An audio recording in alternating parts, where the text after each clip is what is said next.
Rachel inherited the mirror from her great-aunt Eleanor, a woman she barely knew. It was an ornate piece, its silver frame etched with cryptic symbols. She placed the mirror in her living room, adding antique charm to her modern apartment. The mirror seemed to hold a strange energy, a coldness that seeped into the room. Rachel began to notice subtle shifts in the reflection, a fleeting glimpse of a face. One evening she saw something that made her blood run cold. The reflection was no longer her own. As days turned into nights, the strange occurrences around the mirror intensified. Rachel would hear whispers coming from it, faint and indistinct, like the rustling of leaves in a graveyard. They seemed to beckon her, to draw her closer to the mirror's cold, reflective surface. Sleep offered little respite. Nightmares plagued her, vivid and terrifying, each one ending with her trapped in the mirror's chilling embrace. One night Rachel woke with a start, her heart pounding in her chest. The room was dark, but she could feel a presence, a coldness that seemed to emanate from the mirror. As her eyes adjusted to the darkness, she saw it. A figure standing in the reflection, shrouded in shadows, its eyes glowing with an eerie light. Terror gripped her, paralyzing her. She wanted to scream, to run, but she couldn't move, couldn't breathe. The figure in the mirror seemed to grin, a slow, malicious stretching of its shadowy lips. Then, as quickly as it appeared, it was gone. Rachel was left trembling in the darkness, the echo of its presence lingering in the air like the stench of decay. The line between reality and nightmare blurred. Rachel became increasingly withdrawn, shrouded in fear and paranoia. The mirror had become her tormentor, a constant reminder of darkness. Its whispers slithered into her thoughts, seeping into her dreams. She saw glimpses of other lives, other times, a desolate wasteland under a blood-red sky, a towering city consumed by flames, faces twisted in agony and despair.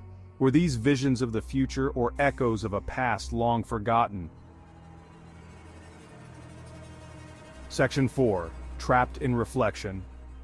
One night, as Rachel lay in bed, paralyzed by fear, she heard a sound that chilled her to the bone, a slow, deliberate tapping coming from the mirror. She watched in horror as the reflection rippled, the surface distorting like water disturbed by a falling stone. And then, the figure emerged. It was taller this time, more defined, its eyes burning with a malevolent light. It moved with an unnatural grace, gliding out of the mirror and into her room, its form solidifying as it crossed the threshold. Rachel tried to scream, but no sound escaped her lips. She was trapped, her voice stolen, her body frozen in terror. The figure approached her bed, its long, shadowy fingers reaching out to caress her cheek. Its touch was icy cold, sending shivers down her spine. "You will be mine," it whispered, its voice a hollow rasp that seemed to claw at her sanity, "forever reflected in my darkness."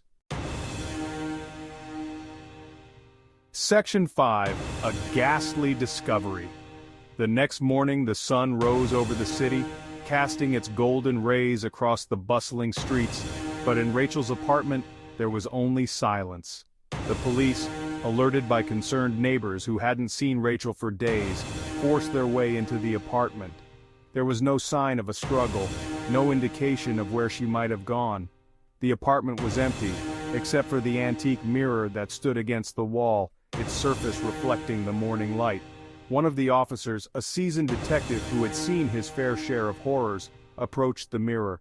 He noticed something strange about the reflection. It seemed to be moving.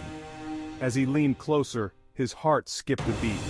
Staring back at him, frozen in a silent scream, was the face of Rachel. Her eyes, wide with terror, seemed to follow his every move, her expression a mask of eternal torment. Section 6. The Mirror's Gaze. The antique mirror remained untouched, a silent testament to the horrors it had witnessed.